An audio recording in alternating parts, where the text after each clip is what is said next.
গৌতম দত্ত। গৌতম বাবু, আপনাকেও আমি স্বাগত জানাচ্ছি। জ্যোতি চ্যাটার্জি, বাংলাদেশে এরকম 22 তারিখ মানে গতকাল সেনাবাহিনীর থেকে একদম একটা চরম এরকম প্রত্যাঘাত পেয়ে, যেখানে একদম বলা যেতে পারে সেই মুডে ওই কথাটা এনাফ ইজ এনাফ, যেটা ওয়াকারুজ্জামান বলেছিলাম, এনাফ ইজ এনাফ, তিনি নিশ্চয়ই আবারও বলে দিয়েছেন আর কিছু ইয়ে করা যাবে না, হয় এটা ঠিক করুন, নির্বাচন দিন, নাহলে আমাদের দেখতে হবে এবার আমরা কি করি। কেন এটা তাদের একদম এখতিয়ারের মধ্যে গিয়ে ঢুকে গেছে। বাংলাদেশের সেনাবাহিনীকে কার্যত চ্যালেঞ্জ জানিয়েছে বাংলাদেশের ভেতরকার শক্তি। তারপর 22 তারিখ নাহিদ ইসলাম, নাসিরুদ্দিন পাটোয়ারি, সার্জিস আলম, আব্দুল হাসনাত, এদের সাথে বৈঠক হলো। বৈঠকে একটা মনে হয় প্ল্যানও মনে হয় ইউনূস সাহেব করেছেন শুক্রবার থেকে একদম বেশ জ্বালিয়ে দাও, পুড়িয়ে দাও, কিন্তু এবার সেরকম সাড়া পাওয়া গেল না। কি হতে পারে বলো তো, মানে কি রয়েছে? ভারতীয় জনতা পার্টি পশ্চিমবঙ্গ রাজ্য যারা গোটা ঘটনাকে প্রথম থেকে অত্যন্ত গুরুত্ব সহকারে দেখছে, সেখান থেকে দাঁড়িয়ে কি মনে হচ্ছে, তোমাদের কাছে কি তথ্য আছে? না দেখুন, ফার্স্ট অফ অল একটা ধরুন একটা গণ অভ্যুত্থান, ওদের ভাষায় যদি আমি গণ অভ্যুত্থানই ধরে নিই, যে গণ অভ্যুত্থানের মাধ্যমে একটা নির্বাচিত সরকারকে তারা ওখান থেকে সরিয়ে দিয়েছিল এবং সরানোর পরে তারা ইউনূসকে নিয়ে আসলো এবং প্রধান উপদেষ্টা পদে বসিয়েছিল। তাহলে তার কি কাজ হওয়া উচিত? গণ অভ্যুত্থান পরবর্তী সময়ে পৃথিবীর যে কোনো জায়গায় গণ অভ্যুত্থান পরবর্তী সময়ে একটা ট্রানজিশনাল গভর্নমেন্ট, তো যাতে নির্বাচন হয় এবং নির্বাচিত সরকারের কাছে ক্ষমতা হস্তান্তর করে আমি ক্ষমতা থেকে সরে দাঁড়াবো, এটাই তো হওয়া উচিত। যেখানে যেখানে অন্তর্বর্তীকালীন সরকার হয়েছে বা গণ অভ্যুত্থান পরবর্তী সরকার হয়েছে, তাদের কিন্তু মোটিভটা এটাই থাকে। আর এই ইউনূস সরকারের মোটিভটা আপনি দেখুন, মানে ইউনূস মানে এখন যে সরকারটা চলছে ইউনূসের নেতৃত্বে, সেই সরকার কোথায় ডিপি ওয়ার্ল্ডকে আপনার নিউ মুরিং ইন্টারন্যাশনাল মানে টার্মিনাল যেটা চিটাগাং পোর্টের, সেটা সব দিয়ে দেওয়া হলো। ইউএস নেভির সব থেকে ক্লোজ অ্যালাই ডিপি ওয়ার্ল্ড তাকে। আপনার ইউএস নেভি সেখানে ঘুরে বেড়াচ্ছে, একাধিক ছবি আমরা দেখলাম। মানবিক করিডোর খুলে দেওয়া হলো, সেখানে ইউএস নেভি বা ইউএস যে আর্ম ফোর্সেস তারা ওখান থেকে আরাকান আর্মির সঙ্গে তারা যোগাযোগ রাখতে বলেছে এবং এটা প্রকাশ্যে ইউএসের যে 3 জন প্রতিনিধি ঢাকায় গিয়েছিল তারা বলেছে যে, এবং আপনার জাতিসংঘের যে মহাসচিব উনিও গিয়ে বলেছেন আরাকান আর্মির সঙ্গে বাংলাদেশ যোগাযোগ রেখে কাজ করবে। এইবার আপনি ভাবুন, বা এই রিসেন্টলি দেখলাম স্টারলিংক বাংলাদেশে পুরো অপারেট করতে স্টার্ট করলো এবং ইউনূস সরকার কারোর সাথে আলোচনা না করেই সেটাকে ছাড়পত্র দিয়ে দিল। এই যে টোটাল ঘটনাগুলো ঘটলো, আপনার মনে হয় যে একটা সরকার তার তো উচিত ছিল সংস্কার হবে, যদি কনস্টিটিউশন পরিবর্তন করার দরকার থেকে কনস্টিটিউশন পরিবর্তন করবে, তা না করে কোথায় ইউএস নেভিকে এনে আপনার বাংলাদেশের মাটিতে জায়গা করে দেওয়া, তারা ওখানে এক্সারসাইজ করছে, বাংলাদেশের মাটিতে ইউএস নেভি ঘুরে বেড়াচ্ছে, আপনার আরাকান আর্মি ঘুরে বেড়াচ্ছে। তো সুতরাং তার যে প্রেসক্রিপশন, মানে তার যে একটা অ্যাসাইন কাজ ছিল, উনি তো নিজেই বলেছিলেন যে এটা একটা মেটিকুলাসলি ডিজাইন ছিল। উনি যখন বাংলাদেশের যারা ভারত বিদ্বেষী আছে, তোমার এই বয়ান শুনে বলবে যে আমার দেশ, সেই দেশের সরকার নির্বাচিত বা অনির্বাচিত, তা দিয়ে আপনাদের কি, আমরা কাকে আমাদের বন্দর দেব, আমেরিকাকে দেব বা না দেব সে ব্যাপারে আপনারা বলার কে? এখানে ভারত বিদ্বেষী লবিটা তো খুব স্ট্রং এখনো, ভেরি মাচ স্ট্রং। তো ঠিক, তাহলে কি বার্তা সেখান থেকে, তাহলে মানে তারা তো আমি প্রশ্নটা আছে না ডেফিনেটলি আসছেও না, কিন্তু যে কোনো দেশের তাদের তো মূল বক্তব্য যেটা ছিল এতদিনে, তাদের শুধুমাত্র যে শেখ হাসিনা বিদ্বেষ তো একটা ছিলই, সাথে সাথে ভারত বিদ্বেষ এবং হিন্দু বিদ্বেষ, 3টে ছিল পয়েন্ট। আওয়ামী লীগের শেখ হাসিনার নেতৃত্বে আওয়ামী লীগ বিদ্বেষ, ভারত বিদ্বেষ এবং হিন্দু বিদ্বেষ। তার কারণ কি?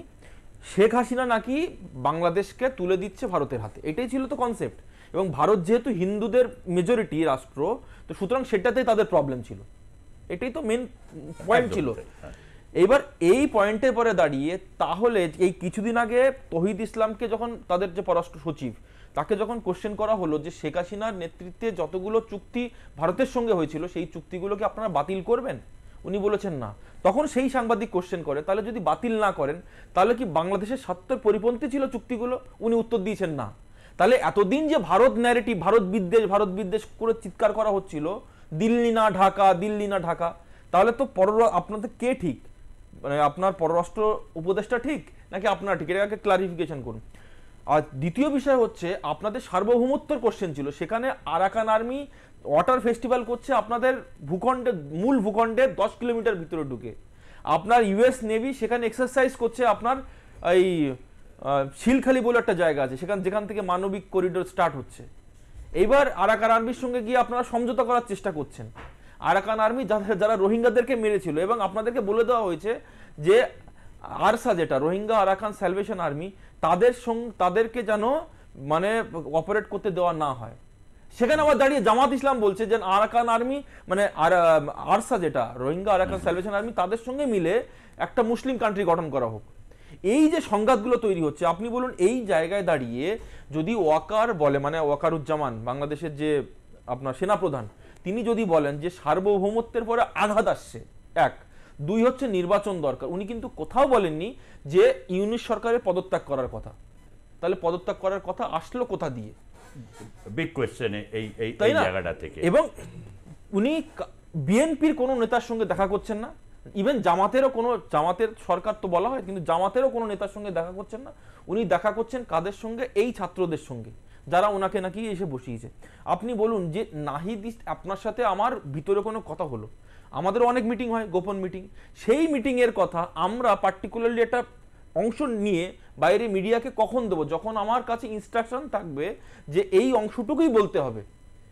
তার মানে বেসিক্যালি একটা, আপনি জানেন যে এটার থেকে পরিষ্কার, মানে আমি যেটা বুঝলাম যে নাহিদ ইসলামের মাধ্যম দিয়ে বলা হলো যে ডক্টর ইউনূস পদত্যাগ করতে চান, মানে ইচ্ছুক আছেন, রাজি আছেন, তাই তো? হ্যাঁ, এক্স্যাক্টলি। এবার কেন? মানে তিনি পেরে উঠছেন না, এই চাপ নিতে পারছেন না। তার কারণ হচ্ছে না, এটা একটা ট্যাকটিক। তার কারণ হচ্ছে আপনি জানেন যে ঢাকা উত্তরের যে মেয়র নির্বাচন, সেখানে এই এনসিপির একজন মেয়র হিসেবে নির্বাচিত করা হয়েছে। চট্টগ্রামে এনসিপি মানে এই যে ছাত্রদের একজনকে মেয়র হিসেবে নির্বাচিত করা হয়েছে। এদের একটা প্ল্যান হচ্ছে যে অনির্বাচিত একজনকে আমরা বিভিন্ন পদে বসিয়ে রাখবো, যে কারণের জন্য ঢাকা দক্ষিণ যে সিটি কর্পোরেশন, তার মেয়র পদে যখন বিএনপির একজন ওইখানে দায়িত্ব পাচ্ছে, তখনই কিন্তু এদের ইশারাকের, তো ইশরাকের যখন মেয়র পদে দায়িত্ব পাওয়ার চেষ্টা করছেন, তখন হয়ে গেছে প্রবলেম। সংঘাতটা মূলত এখান থেকে স্টার্ট হয়েছে। এবং এরা জানে যে একদিকে ওয়াকার, একদিকে হচ্ছে বিএনপি, এই দুই সারাচি চাপের সামনে ইউনূসের পক্ষে আর এখানে দাঁড়িয়ে থাকা সম্ভব নয়। ইভেন ইউনূসের তাকে যে প্রেসক্রিপশনটা দেওয়া হয়েছিল যে আপনি এই কাজের জন্য বাংলাদেশে যান এবং আমাদের স্বার্থে, মানে ওয়াশিংটনের স্বার্থে আপনি কাজ করবেন, সে কাজ তো কমপ্লিট, এবার একটা এক্সিট দরকার। সেই এক্সিটের অংশ হিসেবে উনি এখন পথ খোলা রাখছেন, যাতে কিনা যদি এরকমও তো শোনা যাচ্ছে যে একটা জাতীয় সরকার গঠন করা যায় কিনা, জাতীয় সরকার গঠন করে এই নাহিদ, এই সার্জিস, এদেরকে বসিয়ে রেখে সেই দাবিটা অনেকটা আগেই ছিল। এবং এখন শোনা যাচ্ছে 10ই জুনের মধ্যে জুলাই ঘোষণাপত্র আসবে। সেই ঘোষণাপত্রে আমরা নিশ্চয়ই যদি আসে, কেন সেই কোন জুলাইয়ে আন্দোলন, অগাস্টে পতন, তারপর তার 1 বছর পরে ঘোষণাপত্র, আমি জানি না, সবই অদ্ভুত অদ্ভুত ব্যাপার স্যাপার। তো যাই হোক, সেটা যদি আসে, সেখানে চট্টগ্রাম বন্দর সত্যি কি হচ্ছে, মানুষের এগুলো তো জানার অধিকার অবশ্যই থাকবে। আবার প্রশ্ন করে বসবেন না যারা অনেকে লাইভ স্ট্রিমিং দেখছেন যে এই ব্যাপারে ভারত কেন করবে। অবভিয়াসলি বলেছি, এত 4000 কিলোমিটার, এত লোক বিভিন্ন সময় বেরোচ্ছে, বা যে কোনো ওই আসিফ নজরুল সাহেব বলেছিলেন যে এত লক্ষ ভারতীয় ওখানে চাকরি করে, এসব বলে যে উগ্র বিদ্বেষটাকে ছড়িয়ে দেওয়া হয়েছিল, সেই সম্পর্কে কোনো যথাযোগ্য ব্যাখ্যা কিন্তু 9 মাসেও পায়নি, 10 মাস হয়ে গেল।